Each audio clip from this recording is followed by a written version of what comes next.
गुरु ब्रह्मा गुरु विष्णु गुरु देवो महेश्वरा गुरु साक्षात् परब्रह्मा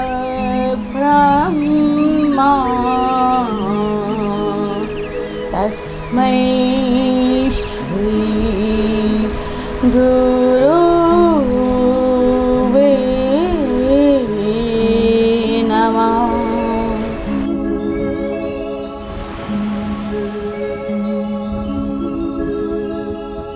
विजेते श्री बालकृष्ण प्रभु वैष्णवगण, खूब खूब आशीर्वाद वैष्णवगण।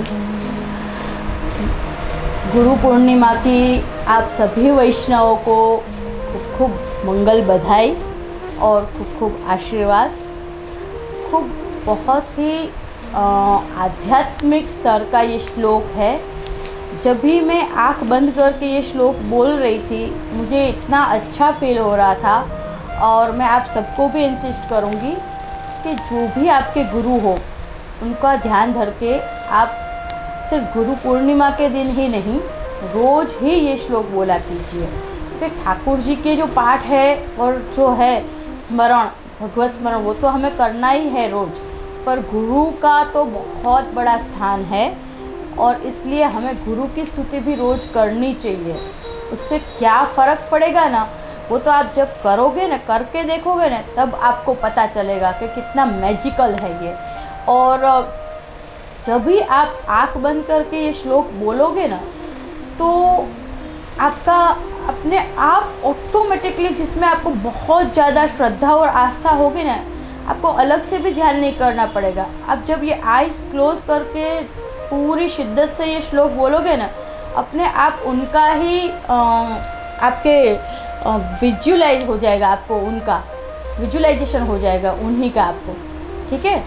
और दूसरा, अब गुरु पूर्णिमा के बारे में आप लोगों को मैं बताना चाहूँगी कि गुरु का तो बहुत जितना बोले उतना कम है। गुरु एक सब्जेक्ट ही ऐसा है ना कि जितना बोले उतना कम है। और गुरु का इतना ज़्यादा महत्व है, पुष्टि मार्ग में ही नहीं वैसे भी। और पुष्टि मार्ग में तो आप लोगों को पता ही है कि गुरु वो होते हैं जो हमें ईश्वर तक लेके जाते हैं। ईश्वर के साथ हमारा कनेक्शन जो जोड़ते हैं वो होते हैं गुरु। और इसीलिए पुष्टि मार्ग में कहा गया है कि दान करता दाता बढ़ाओ। बराबर है। दान क्या है? अभय दान, अक्षय दान। वो दान, हमारा दान क्या है? हमारे निधि कौन है? हमारा धन कौन है? ठाकुर जी। पर वो धन हमें प्राप्त कहाँ से हुआ है? किसके द्वारा हुआ है? तो महाप्रभु जी, गोसाई जी। तो इसलिए दान करता दाता बढ़ो। जिनके द्वारा हमें मिला है उनका एक अलग ही स्थान होना चाहिए। और इसीलिए जैसे आप पूरी सीढ़ी चढ़ जाओ, जो चीज़ आपको चाहिए वो मिल जाए, उसके बाद आप वो सीढ़ी को ही हटा दोगे ना, तो फिर आपका क्या होगा? आप सोच के देखो। मतलब आपका, मेरा, कुछ किसी का भी, ये एक बात है बहुत ध्यान देने वाली बात है। तो अगर हम लोग ऐसा सोच के बैठें तो ये गलत बात है। गुरु का एक अलग स्थान होता है और उसको हमें कभी भूलना नहीं चाहिए। बराबर है। और गुरु तो दो तरह के गुरु होते हैं वैष्णव। एक होते हैं दीक्षा गुरु और एक होते हैं शिक्षा गुरु। बराबर है। तो सबसे पहले तो मैं आप लोगों को कहना चाहूँगी कि अगर सबसे ज़रूरी, सबसे पहले अगर आपने कोई गुरु हो ना, तो वो होते हैं अपने माता पिता, अपने पेरेंट्स। क्योंकि जो पेरेंट्स होते हैं वो हमें शिक्षा देते हैं, ज़िंदगी जीने की शिक्षा, ज़िंदगी के जो एथिक्स है, ज़िंदगी के जो संस्कार है, वो हमें अपने माता पिता से मिलते हैं। बराबर है। तो इसलिए माता पिता का तो बहुत बड़ा स्थान है। वो तो त्वमेव माता पिता तमेव त्वम, मतलब वो सब कुछ वो ही है। उनका वो तो भगवान से भी ऊपर है माता पिता तो। बराबर है। और गुरु का भी यही है। तो गुरु, माता पिता सबसे पहले हमारे गुरु है और वो हमारे शिक्षा गुरु है, माता पिता। उसके अलावा जो भी आप लोग पूरी ज़िंदगी में कहीं भी किसी के भी पास, जिसके जैसे कि संगीत जिसके पास सीखते हो या फिर पढ़ाई जिसके पास करते हो जो भी वो उनको हम शिक्षा गुरु कहेंगे। पर ऐसा नहीं है कि शिक्षा गुरु का कोई महत्व ही नहीं होता है, ये तो कलयुग है। बाकी आप लोगों को पता ही है कि पहले के ज़मानों में शिक्षा गुरु का भी कितना रिस्पेक्ट करते थे उनके शिष्य, और बहुत गुरु बहुत हक से, बहुत अधिकार से अपने शिष्य से कुछ भी गुरु दक्षिणा मांगते थे जो भी, और वो शिष्य बड़े प्रेम से और बड़ी खुशी से वो लोग बिना कोई एक्सक्यूज़ दिए दे दिया करते थे गुरु को। वो एक अलग बात है, ऐसा मैं नहीं कह रही हूँ कि आज भी ऐसा होना चाहिए। परिवर्तन दुनिया का नियम है और परिवर्तन के हिसाब से हम लोग भी समझते हैं और आप लोग भी समझते हैं तो बराबर है। पर जो भी है, थोड़ा बहुत जो भी अपना कर्तव्य बनता है वो तो हमें करना ही चाहिए। ठीक है, वहाँ उस ज़माने के जैसे अपन नहीं कर सकते हैं, पर एटलीस्ट हमारे गुरु जो भी हमें कोई भी चीज़ सिखाते हैं, वो गुरु या फिर जो भी मैंने कहा दीक्षा गुरु, उनके लिए हमारा जो भी कर्तव्य बनता है वो गुरु दक्षिणा मांगे कि नहीं मांगे, हमें उनको देनी चाहिए, वो हमारा कर्तव्य बनता है वैष्णवरुन। और वो कोई मैं पर्टिकुलर किसी एक के बारे में नहीं कह रही हूँ, जो भी आप वल्लभ कुल बालक है, जिन भी वल्लभ कुल बालकों से आपको ज्ञान प्राप्त होता है या फिर और भी जो भी जिनसे भी संगीत गुरु या किसी से भी जो भी आपको प्राप्त होता है, उनको प्रति अपना जो भी कर्तव्य है वो हमें निभाना चाहिए। और एक होते हैं दीक्षा गुरु। तो दीक्षा गुरु किसको कहते हैं? तो दीक्षा गुरु उनको कहते हैं कि जो हमारा ईश्वर के साथ संबंध जोड़ते हैं।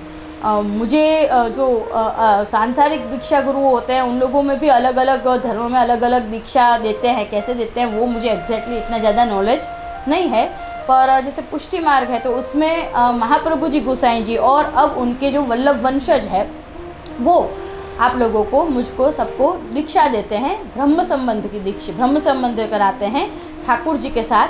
तो ठाकुर जी से हमारा हमारी कोई कैटेगरी नहीं है कि हम ठाकुर जी के सेवा कर सके। तो महाप्रभु जी गोसाई जी की कहानी से, उनकी कृपा से हम इतना कर पाते हैं वैष्णवरुन, उनके द्वारा हमको ये अधिकार प्राप्त हुआ है, ये बराबर है। तो इसलिए उनका महत्व तो जितना कहें उतना कम है और इसलिए हमें ये भूलना नहीं चाहिए। और बस यही गुरु पूर्णिमा जो है उसका महत्व है। और इसीलिए जैसा कि मैंने आपको कहा कि शिक्षा गुरु और दीक्षा गुरु दोनों के प्रति हमारा जो कर्तव्य बनता है वो हमें निभाना है और हमें रोज़ गुरु की भी स्तुति करनी है, रोज़ गुरु का भी ध्यान करना है और गुरु को भूल नहीं जाना है। हमको जैसे जो कोई चीज़ मिल गई तो अब वो मिल गई तो अब हमें गुरु को, ऐसा नहीं होता है, हमें उनका जो स्थान है उसको हमें ध्यान में रखना है, अवेयरनेस रखनी है उस चीज़ की। ठीक है वैष्णवरुन, तो बस आज के दिन मैं आपको यही समझाना चाह रही हूँ। आशा है आप लोगों को जो मैं समझाना चाह रही हूँ, जो मैसेज मैं आप लोगों को पास ऑन करना चाह रही हूँ वो आप लोग समझ रहे होंगे। और बस ठीक है, तो बहुत बहुत आशीर्वाद वैष्णवरुन। तो वैष्णवरुन पूरे साल वैसे तो मैंने आपको जैसे कहा कि हमें अपने गुरु के भी संपर्क में रहना चाहिए, बराबर है। पर आप लोगों तो ठीक है, इतनी फास्ट लाइफ है तो इतनी फास्ट लाइफ में भी गुरु पूर्णिमा के दिन तो एटलीस्ट आप लोगों को, हम सबको अपने गुरु को पर्सनली, वैसे तो पर्सनली ही करना चाहिए, पर आजकल अब ऐसा डे बाय डे कुछ ना कुछ बढ़ता ही जा रहा है, ये लॉकडाउन, कोरोना और वैसे भी इतनी फास्ट लाइफ है तो ठीक है समझ सकती हूँ मैं। पर वैसे तो पर्सनली ही खुद गुरु को दंडवत करने चाहिए, गुरु को भेंट धरनी चाहिए, गुरु के आशीर्वाद लेने चाहिए, गुरु से सीखना चाहिए कि भाई अभी मैं जो जीव हूँ मुझ में और क्या कमियां हैं, मुझे अपने आप को और कैसे ग्रो करना चाहिए, मैं अपने आध्यात्मिक और आधिदैविक लेवल को कैसे बढ़ाऊं, मैं अपने खुद के साक्षात स्वरूप को कैसे समझूं, उसका ज्ञान आप अगर मुझे नहीं दोगे तो कौन देगा। तो वो आप पूछो, बराबर है। और गुरु के साथ फेस टू फेस संपर्क में रहो ज़्यादा से ज़्यादा, स्पेशली गुरु पूर्णिमा के दिन। और अगर फेस टू फेस नहीं हो सकते हो तो एटलीस्ट पर्सनली गुरु को दंडवत करो गुरु पूर्णिमा के दिन। उनको जो भी आपके वल्लभ कुल है उनको आप चरणों में एटलीस्ट गुरु पूर्णिमा के दिन यथाशक्ति जो भी हो सके उतनी आप उनको भेंट प्रदान करो, और जो भी आपका कर्तव्य बनता है उनको पूछो, और बस उनके लिए समर्पित रहो वैष्णव वृंद। और समर्पित से एक और लाइन याद आ गई, मैं फटाफट आपको बता देती हूँ कि एक अर्पित होता है और एक समर्पित होता है। अपने पुष्टि मार्ग में समर्पित क्यों कहा है, सम अर्पित, अर्पित नहीं, मैं कोई अपनी चीज़ आपको अर्पण नहीं कर रही हूँ, बराबर है। समर्पित, मैं आपका हूँ, मेरी जो चीज़ें हैं, मेरे पास जो कुछ भी है, मेरे पास जो ज्ञान है, मेरे पास जो भी कुछ और है, वो सब तन मन धन सभी चीज़ आपकी ही है और आपके ही चरणों में समर्पित कर रहा हूँ। ये होता है समर्पण भाव। तो समर्पण भाव तो बहुत बड़ी चीज़ है, और उसके लिए प्रिपेयर होना वो मन से, वो एक उसके लिए बहुत ज़्यादा तप की ज़रूरत होती है। धीमे धीमे होगा, ज़रूर होगा। तो ठीक है वैष्णव, बहुत बहुत आशीर्वाद। और गुरु पूर्णिमा के आप सबको गुरु पूर्णिमा के बहुत बहुत आशीर्वाद वैष्णव।